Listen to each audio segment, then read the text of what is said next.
Okay, I'm back. Sound check. I got a mic reading down here. Let's hope it checks out pretty good. Yeah, it seems like it's working. If you guys can hear me, thanks for coming right back. It looks like my microphone's working right here. Brant, you're back. Check 1, check 2. Do we have audio this time? I can see my little microphone. I don't know what caused it to die. Good. Okay. We got sound right on. Hey, we are doing this from the field. I am in the middle of nowhere. Literally nowhere. I think maybe let me give you just a quick check and so you can see my surroundings. I'm going to put my boots on. I'm inside the four-wheel camper. And not all of you have seen this truck. It's kind of a new thing. It is a new thing. We've been keeping it kind of on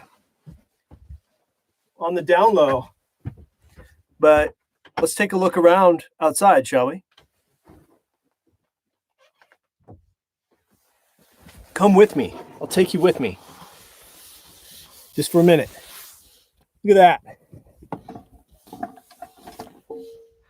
This is a very special place.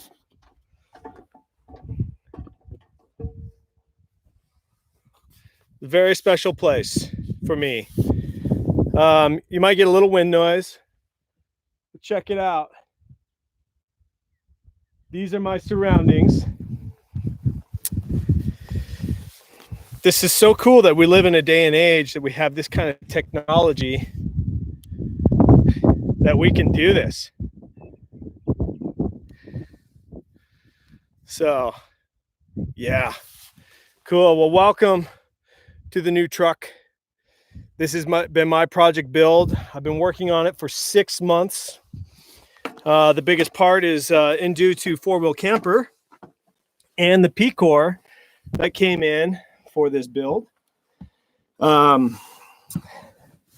will do a full breakdown video of everything. It'll take time. That might be Ryan Erickson on the ham radio. I am in full nerd out mode right now. So we're on the repeater. I'm going to turn that off for now.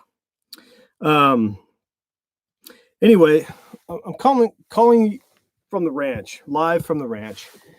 And really special place. This is kind of where I cut my teeth on adventure. And I was asked just the other day what was my first thought or when I got bit by the adventure bug. And frankly, it was out here. This is where it all happened.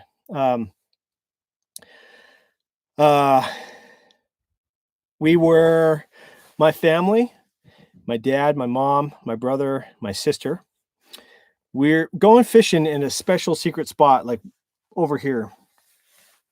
And I was probably 9 years old, and we were in a Jeep Wagoneer Woody. I don't know much about this car. I don't know how long we had it. But we went up there to go fishing. We had to cross this stream. And we got stuck in that stream. And I remember trying to figure out how to get out, and my sister and my brother, we were all little, but my mom being a little frustrated with my dad, full cowboy in his cowboy boots, trying to take his kids fishing, stuck in the creek, can't get out. We had to go through the back glass, and my dad had to walk like 3 or 4 miles, if not more, to go get help and get a pickup to come back us out. And I remember like some of my family members, I can't even remember. I just remember this sense of chaos. But inside, I remember I love this. I am loving every minute of this. And I was probably 9 or 10 years old. So beyond that, yeah, I cut my teeth on adventure out here. In high school, we'd be able to drive out here and we'd get lost. This is before the GPS days. And the ranches, the area that we operate in is fairly large. Like I can go like 30 or 40 square miles in any direction. And before GPS days and being in high school, I spent a lot of time lost out here.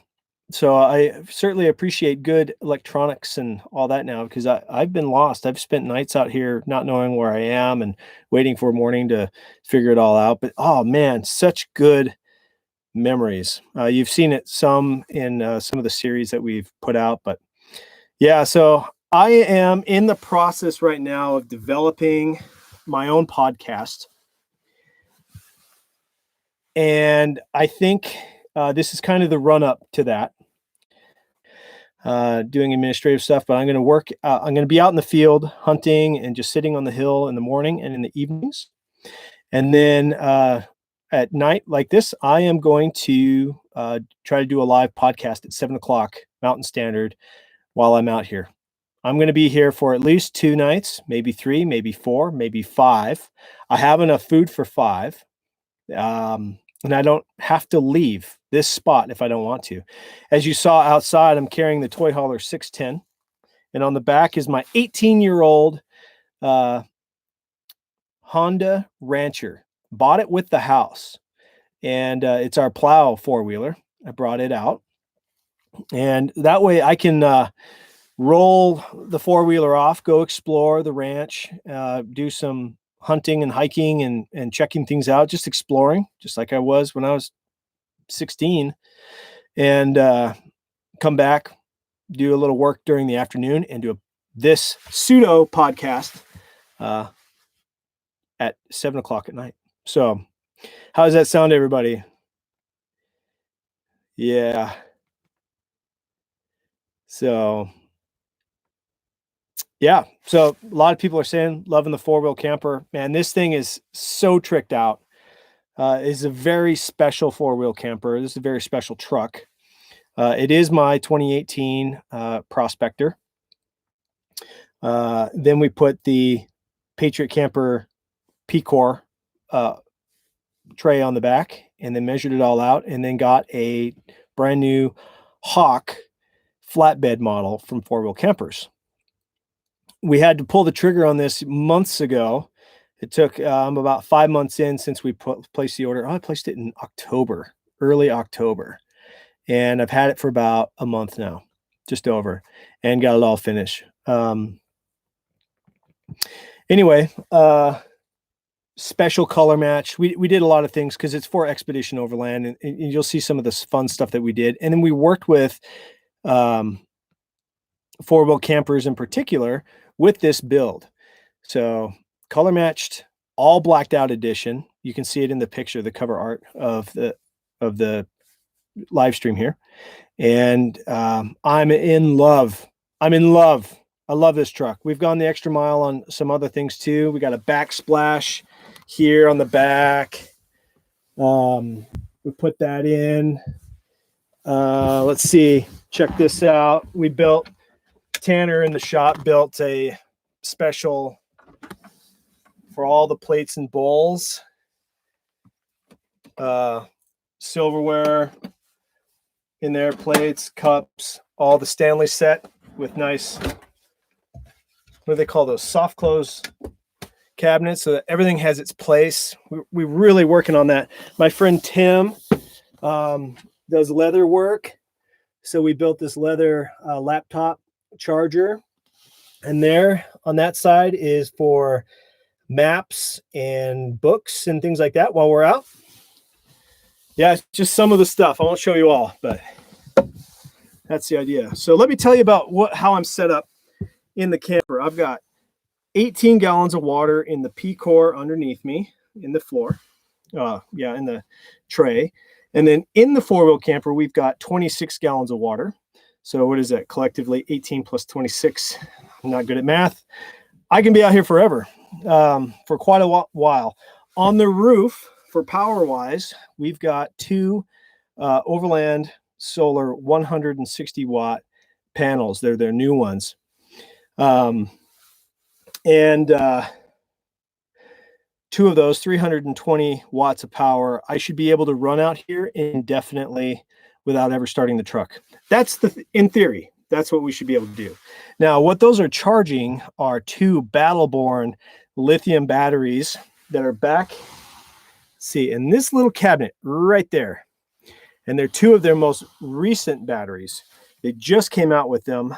They are 100 amp hours each, which is awesome in lithium world because that's about a 100% depletion on those amp hours. So if you're working with an AGM, you get, and it's a 100 amp hour AGM, you're getting about 50 amp hours of usable power out of that battery, out of that 100. With lithiums, you're getting the full rating. So that is 200 amp hours of power with lithium. What's really cool about these is that they're self-heating. They're some of the first ones out there. They manufactured just for this camper to be part of the promotions and the stuff that we're doing with this truck. A lot of people are going to be able to see that at Expo West when we get there. It was going to be in May. Now it's in July, if you didn't know.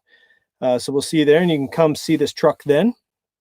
But yeah, with those solar panels on the top, charge quicker, and you can deplete them deeper. So pretty cool. And it's all managed by Manager 30 by Red Arc. So yeah, pretty good. Right here, you can see this little antenna right there. That is a WeBoost cell signal booster that we put in here as part of how we are getting such a good signal tonight. And it folds down. It's actually right here on the back, on the outside of the wall. I can't see it. Yeah, I can't see it from here. But anyway, yeah, that's up right now and running. So I'll see. Steven says, so excited about the podcast. How can we listen in? I don't know yet. I'm really that early in to doing it. I'm going to try to get all the usual stuff, the podcast, iTunes, Amazon, all that stuff. So, and I'll be doing YouTube recordings of it as well, I believe. So, yeah. Let's see. What else? So the goal here for me, why am I here? Why am I here? Well, besides going crazy in the house like many of us are right now, I was going to kind of just open up to you guys about what's going on up here. And I think a lot of folks can probably connect with what I'm going through. I have a really hard time taking time off. Expedition Overland for 10 years, it's our 10th anniversary this year, has consumed my brain from almost every waking hour to the point that I've gone through several phases of exhaustion. Getting to the point where I have a lot of great ideas and I want to execute them, but then I don't have the energy to follow through. Oh yeah, that's awesome. Oh, but I just don't have the energy to do it. And I know why. It is because I have not taken care of myself appropriately. So what I have been doing, this has been about a year-long process of trying to get better at this. Started to eat better, started to work out. Been working out for about a year now. I've started to eat a little better. We're not kidding anybody. I'm no rock star, but I'm thinking a lot better about it. I am feeling better. But my mental health, when it comes to the ability to really be creative and think, has suffered. So I've gone to doctors. I have, seen people. I had my blood drawn. And I had it looked. I found out that I was intolerant to potatoes, which a lot of people find that they have what's called potato fog. So I think I have that. So I've been off potatoes now for a week, and I'm already feeling better. Though I do love potatoes, it's going to be an adjustment, but I'm already feeling better. So it's going to be worth it.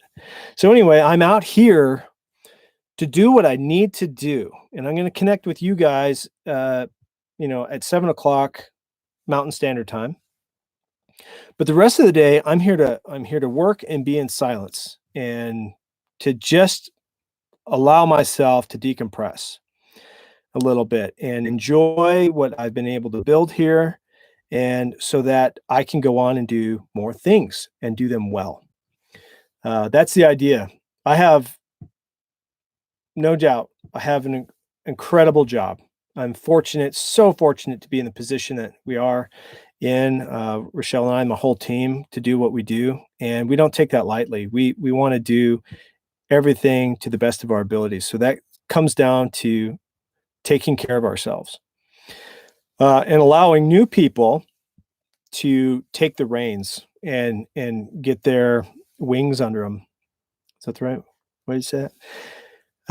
So yeah, no French fries. No, I cannot have French fries. So anyway, I do have a future trip coming up in this truck. So this is also a excellent test run to work the kinks out. I got about everything figured out as far as I could. You know, like you can take a truck only so far, and then you realize that you're just kind of doing stupid stuff to be doing stupid stuff. I got the truck to 100% to what I think I need, and then now I'm living out of it.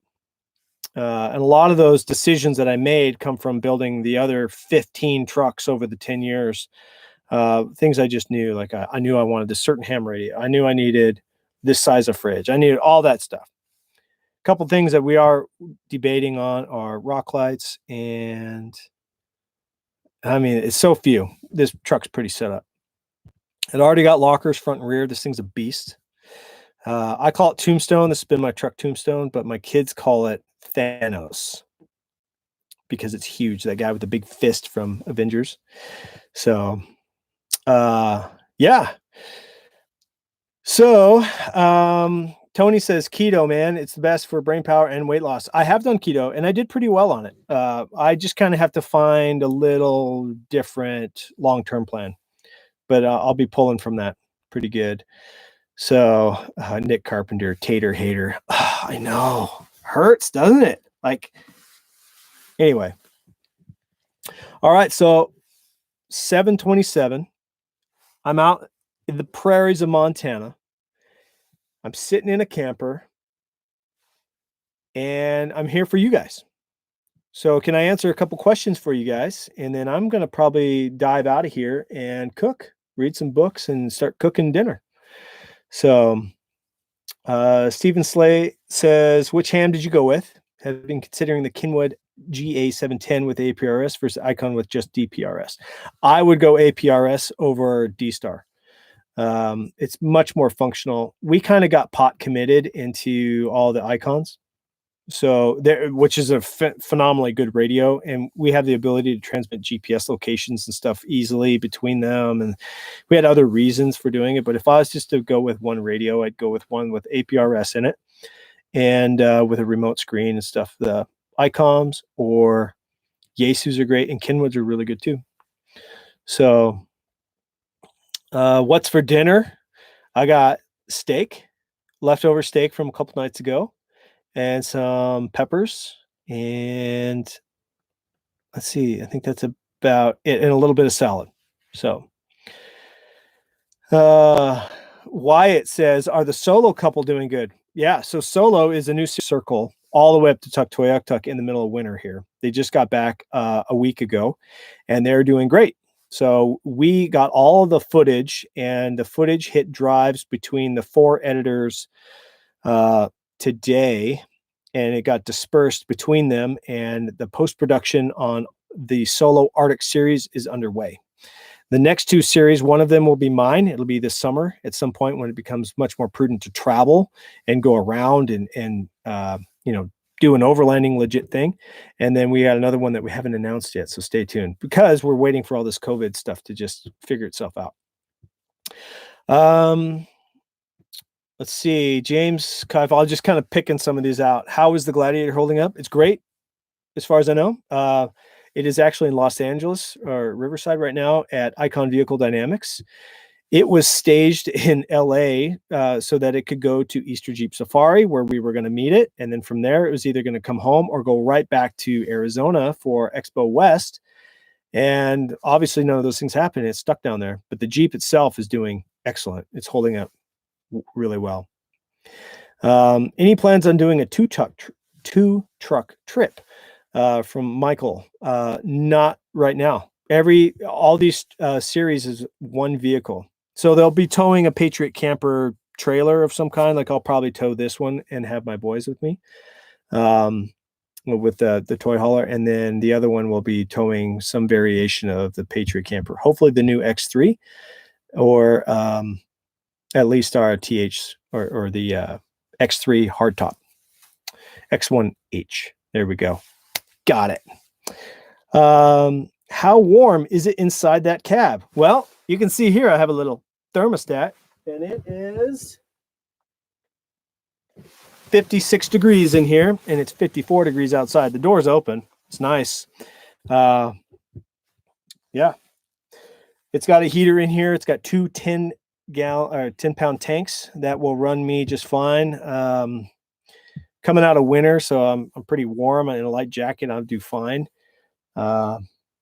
But at night, I can turn the thermostat I turn it to 50, so I'm comfortable in my bag. But it kicked on like 4 times last night, and that was it when I tested it. So yeah, tonight I don't anticipate it to really kick on that much. So I should have propane I'll bet I could be out here for 2 weeks.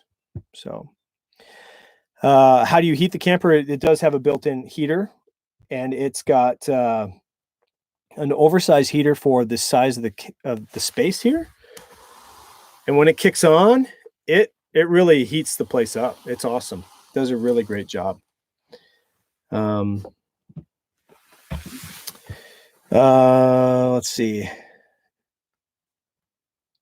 Will you be at the Northwest Overland Rally in Washington? Perhaps. If you saw, they also moved that one, if I'm not mistaken, to September. So we'll see. Is it insulated, Alex Rivera, for the four-wheel camper here? Yes, it is, to a degree. So the main part that doesn't pop up, this is all, panels with foam in between the aluminum extrusions, etc. So it does have a pretty good R value. This has the, see this barrier right here? There's 2 walls. This is their thermal package. And what that does is it puts a walled air barrier between the two, and really helps keep it a lot cooler in here in the summer and warmer in the winter. And it allows condensation, reduces a little bit of the condensation, etc. And so yeah, it is insulated. I did on the way home after getting this, I spent 3 nights in it, and my coldest night was 2 degrees Fahrenheit, and it was awesome in here. Like, don't have your shoes on, just sitting in here is awesome. I love it. So if we look at like the progression of vehicles that we've built over the years, we've got 4Runners and Land Cruisers and Tacomas and the Tundra. Now we've got a Ram. We've had trailers. We've had rooftop tents. We've had ground tents. We're trying to just be a really well-rounded, fully experienced crew. But we really hadn't ever built a live-in camper other than the X3 Meridian, our 2016 Tacoma with the Habitat on it, which is really good. It's great. The beauty of that truck is it rips with the icons and how light it is, and being a Tacoma, it can go. It can just scoot. You can cover the world in that thing. This is a different story. We get into the big Ram. I move slower. You move more methodically. You have a very heavy vehicle. It's just a different driving mindset that you take on, and you take it for its advantages over its disadvantages. One being, I have a house on the back of this thing. I'm sitting in it. It's awesome. It's warm.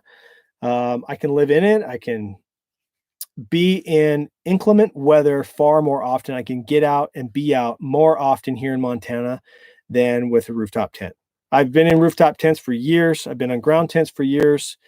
There's just something about a camper that really changes the game, especially after you've been doing this for a while. I could live in this thing for years if I had to. I'm certain of it. So yeah, thanks for all the support. A lot of guys out there just loving the Ram. John says, how's the mattress? Any opinion? Honest opinion? I like it. It's fine. It is stiff, but I haven't had, I guess I'm coming from rooftop tent pads, and so this is better, but I sleep great in it. That's going to be different for everybody, but this is a great question from Jacob Nelson. How do you feel about the diesel size on the trails? Would you take that on the Alaska trip you did? On the Alaska trip, absolutely. This truck would be phenomenal. This truck would be good. So let's break that down. Let's look at the spectrum of trucks, right? And you've got your Suzuki Samurai over here. And then over here you have an Earth Roamer. And depending on what you do, it justifies the scale of the type of trucks. If you just want to do tight trails and you're going to weekend warrior stuff, and just doing camping out of your car, think cars on this side from like 4Runners down to something really small. That's kind of on that spectrum. They'll do better on the trails.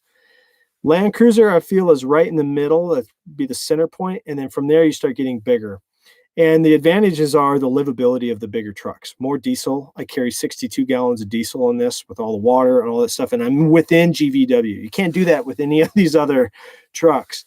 This one is really built to do the long haul.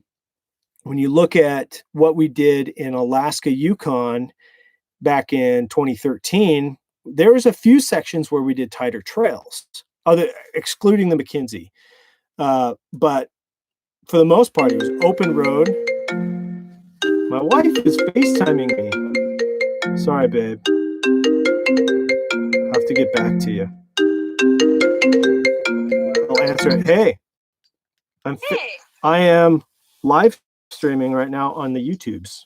Oh. So I can call you back. Okay, sounds good. Cool. Bye. Bye. That's impressive because that's coming from that device being boosted stream and just did a FaceTime. That's pretty cool. That's some real world testing. You just saw it happen right there. Down the McKinsey, obviously. This is really a vehicle that's built for long-term travel. And the thing I'm experimenting with, and you can catch a whiff of what I'm doing here, that with a four-wheeler on the back with a side-by-side here in North America, I can take this, have the towing capacity, have the fuel capacity, be able to tow the TH610 toy hauler from Patriot here and put something on the back that can go and explore. So I can find a really great spot. I can deploy that. And I know how ridiculous this is. This is like total dream world, but that's what I do. So I just try to build it, and we've come pretty far. So yeah, the four-wheeler, I'm going to do it tomorrow. I'm going to hop out and go explore and then come back to base. So my thought is that whatever I end up with on the back of the toy hauler, either motorcycles or whatever, it's kind of the idea of the Curiosity, the lunar vehicle. You landed on the moon and then you rolled out Curiosity and you went and looked around and then you came back, That's kind of the idea. I'm having a ton of fun with all this. So the FaceTime interrupted the live stream, so it didn't quite work, huh? Okay, so are we good to go? Yeah, okay. How would the diesel do in extremely cold weather, like 20 below? It should be fine. We would probably treat the diesel. If I was to be doing a lot of camping in extreme cold weather, I would be putting the Webasto diesel heater in this versus propane, and I would plumb it to the main tank. So you'd have an endless supply of diesel. So I haven't checked on this, but when we did the Greenland crossing, our Hilux trucks ran off of Jet A fuel, type 2, which has a very low paraffin. There was a loss in performance, but we could run them. And the coldest we were there was minus 42 degrees ambient Fahrenheit, and then driving. So, and the fuel did fine with all of that. So yeah, I think it would be okay with the diesel. You do have to baby them just a little bit, but it's okay. It's not that big a deal. So let's see.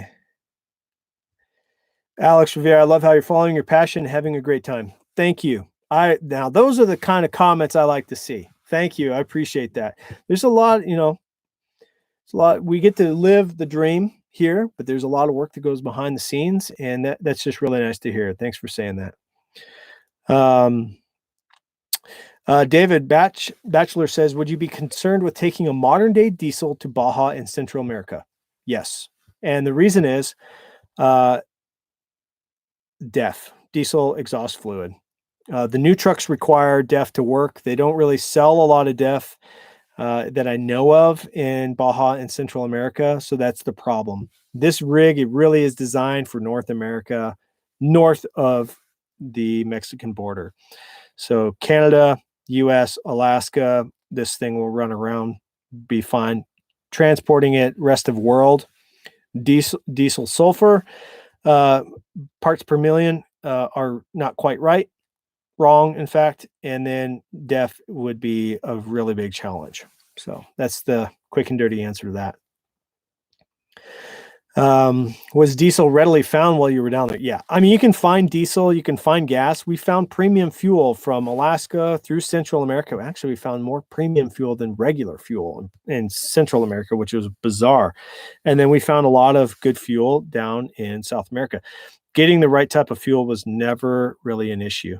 That's kind of maybe a thing from the past, kind of leftover rumors from years ago. But the modern world is so developed now that you can drive up and down the Alcan Highway from Ushuaia to Deadhorse and find a lot of fuel.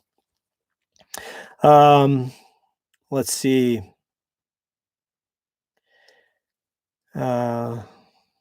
So you did flight. How about a boat on your adventures? Heck yeah, I do boats for sure. We're open to all things. This is what you really get into in overlanding. A truck becomes a vessel to do all kinds of things. You can travel in it long term. You can go see the world in it, or you can use it to explore micro sections of the world too. With a boat or with a four-wheeler or a side-by-side or a motorcycle or whatever. Powered paragliders like we did last year. A boat would be a great thing. But I've thought about it. It's really used a lot in Australia, which is cool. So we gotta look at how they do that, and maybe we could incorporate some boats in the future. So Shelly says, yes, boats. Shelly loves water. So, all right. Let's see. Brandon says, can you do an Overlanders of Montana trail ride gathering? I'm not opposed to it. Yeah. Jacob, you said, can we get some more short videos when we're all cooped up? Working on it. So we're working on two things. You'll see solo be shorter content. It'll be around 15 minutes an episode. We got a 5-part series coming out. That'll be in May is what we're looking at. Depends on how well the edit flow goes. We're working with, a lot of new editors right now. And we did just launch powered paragliding from our Altar desert trip. And we got another one coming out this week too on more flight stuff. But the shorter videos, creating more shorter videos, I guess right now, me being able to do this and do lives is kind of the answer to that. Edits, doing like real edits just take a lot of time, and all the editors are pretty task saturated right now.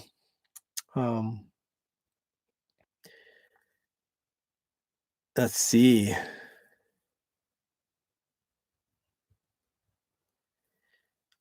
Running a diesel Tacoma, how would that be a benefit to your trips?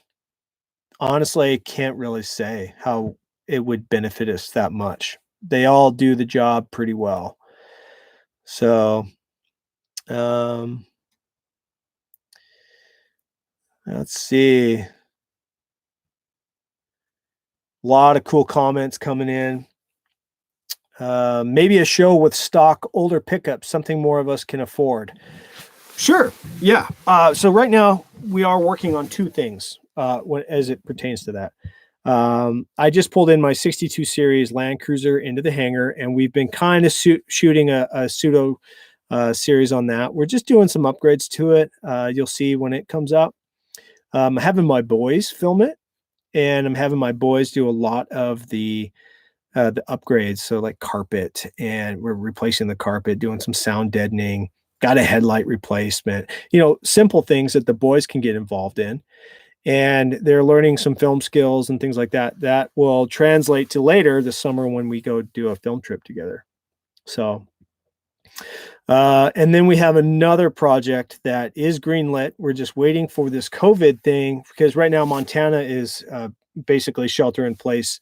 So we can't have Tanner and everybody in the shop to do some filming. So we do have another project that's in the works right now that once all this lifts up a little bit, we're going to be hitting it hard. I've already reached out and talked to a bunch of people about it. So stay tuned. We do have we're not calling it a budget build. It'll start in the budget phase, but then it'll be a progressive build. So you'll see a vehicle go from, run it stock to all the way to as far as we decide to take it, so stay tuned on that. Let's touch base on that for a minute. Expedition Overland does get to look at the truck I'm sitting in. We get to build amazing vehicles, and hopefully what you get from it is inspiration.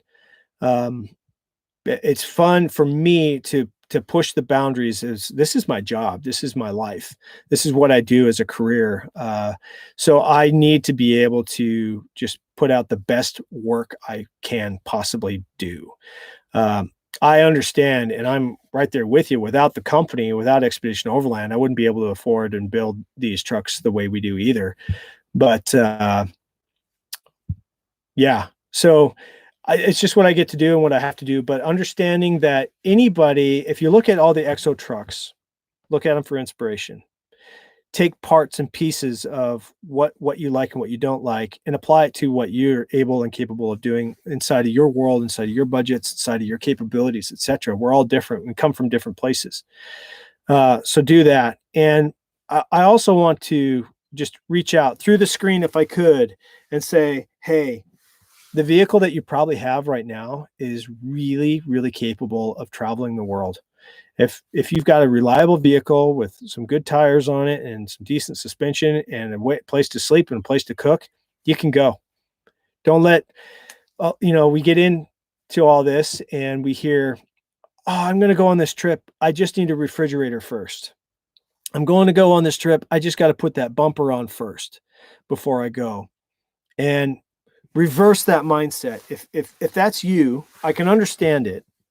I've been there before. But let the experiences come first. Make sure that you're getting out more and more and more as much as possible, especially coming up. Don't wait to just have to have that bumper before you can leave somewhere. Go now.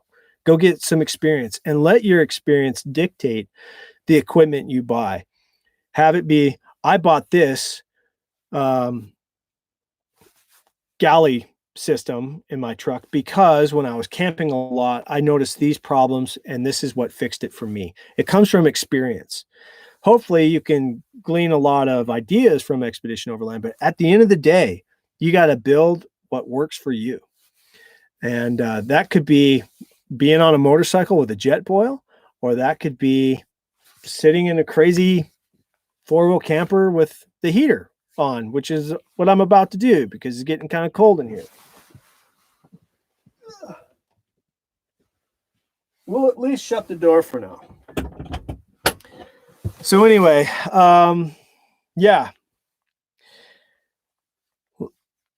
As it pertains to the podcast, let me talk about that, talk through that with you guys a little bit. I'm looking at doing it. Hey, listen, there's a lot of great podcasts out there. I was just on Trail Chasers a few weeks ago. Great podcast. The 4x4 podcast been on. Overland Journal has now launched a podcast that is excellent. I was able to be a part of that on episode number 2. There's a lot of great podcasts out there, and there's a lot of truck talk, and there's a lot of trail talk. And while I love all that stuff, hopefully you guys know from the filming and everything, I kind of have my head's in a little different space. My head is in leadership. My head is in team dynamics, global exploration, storytelling, things like that. That's kind of my forte. That's really where I thrive and what I'm really passionate about. Overlanding and vehicles allow me to assemble a team and go travel and do all those things. So I want to start talking about failures in teamwork, successes in teamwork, leadership. What did my leadership path look like? How does that relate to you? Things like that. So I'm probably going to take it that way. It'll be the Overlander podcast. It's awesome. We got it through, got the trademarks in place and all that stuff, which is really exciting. So the Overlander podcast will come out, but it's really based around the mindset of overlanding and where that translates into the rest of your life too. So if you're looking towards me to be a really technical person, I'm not that guy. If we're looking at team dynamics and understanding how prepping expeditions and looking through problem solving and things like that, that's where I'm going to thrive, and that's where we're going to have something to say. So hopefully you guys are excited about that. Yeah. So I can hear my stomach growling. So I am going to take a few more questions. We'll wrap it up here at 8 o'clock. It's getting dark in here. Let me turn on a couple more lights. Ooh, there we go. These are touchpad lights. Maybe the camera will like it a little bit more too. You can see the prairie out there. The light is finely balanced. If you see something running across out there, let me know. But yeah. Okay. So DRT Maverick says, would love to check out a rooftop tent, but I don't know if I want it on the roof. That is a very fair question that you should be asking yourself. All of us should. There are pluses and minuses to rooftop tents. Pluses are convenience, especially setting up. You're not setting up on the ground. You're up off the ground, which a lot of people have comfort towards. And I would agree. You feel better being up off the ground. However, you're locked into your campsite with your vehicle. Once you set up camp, you can't move your vehicle until you pack it down, things like that. Being on the roof, higher center of gravity. Those are all things to consider. There's nothing wrong with a ground tent, everybody. There's nothing wrong with sleeping in the back of your truck. That's Scott Brady, good friend of mine. He's like, I need a vehicle that I can sleep in the back of. And that's how he built the E7 trucks. All the Land Cruisers were designed to just sleep in the back. We didn't have rooftop tents. And they were awesome. And I'm kind of with him. It's pretty amazing if you can build a vehicle to do that. But rooftop tents, you've seen us hundreds of nights in a rooftop tent, and they're quite nice for what they are too. You just have to make that choice. Go borrow one. Use it for a weekend. See if you like it. Buy once, cry once, though. If you do like it, we highly recommend the Easy On from Equipped. We were running those tents for years. Really good kit, because that's inevitably the next question. Let's see. What map software does XO use for tracking your overland trips? We have used HEMA in the past. And now we use the Overlander device from Garmin. Mine's in the truck right now. That's how we use to track it. And then it syncs up through Garmin, and we kick out our files even to our editors when they're building maps and stuff from that. So that's how we do it now. iPads are great for that. Let's see, there's OnX Off-Road, there's Gaia, and there's Google Earth too.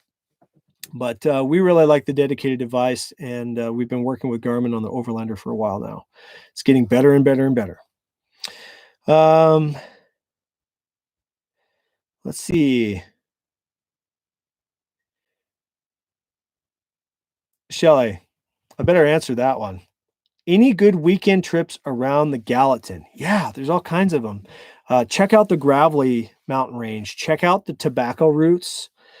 Really great stuff there. There's some really cool things north of Bozeman too. We're surrounded by epicness. There's, if you watch the Overlander series, when the whole team went to the mountains, we went to Nye, Montana, and things like that.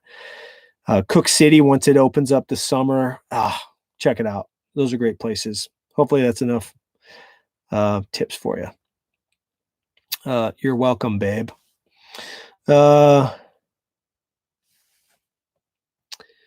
right.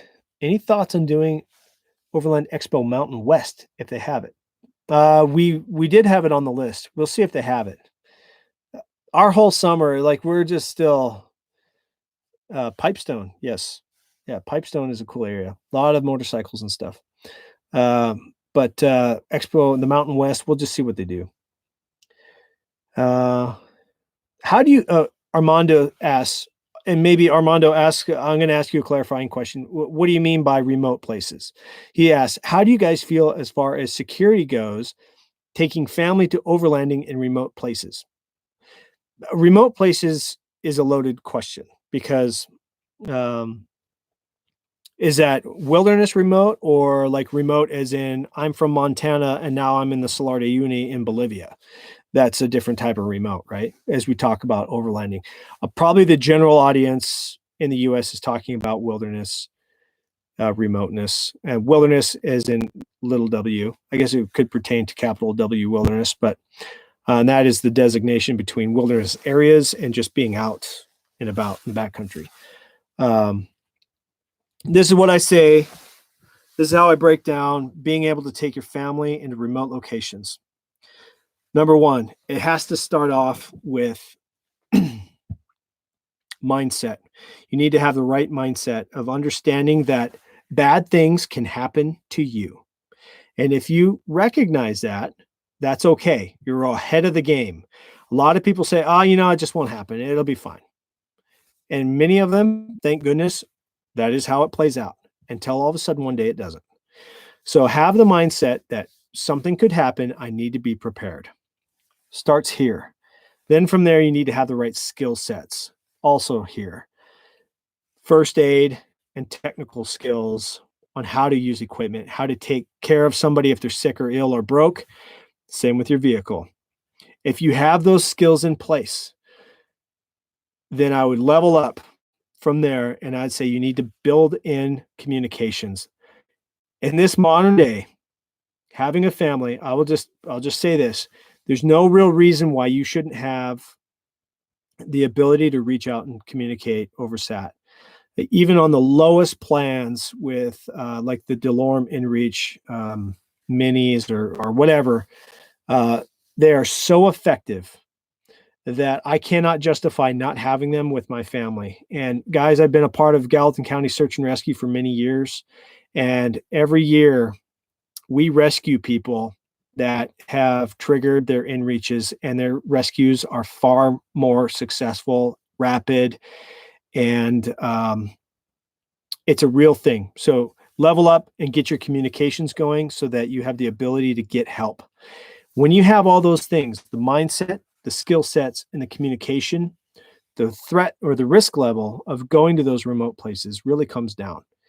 And you can go into them confidently. And the next thing is don't be the only one that knows that stuff. Teach your family. Last year we had, before we did the Great Pursuit series, my oldest son, Cyrus, who was 13 at the time, was sitting in that class, taking that wilderness first aid class. And it was tough for him, but he got quite a bit of it, 60% of it, let's say. And that's 60% more knowledge that he could help me with in the event I go down than if he hadn't sat there. And it's already paid off. So take those classes. Remote medical is great. Wilderness Medical Institute from Knowles is excellent. And we've been taking the school from Ari's out of Missoula, Montana. They have been the best so far. And I've taken all of those other ones multiple times. So anyway, let's handle one more. Let's see. I got to try to get a good one.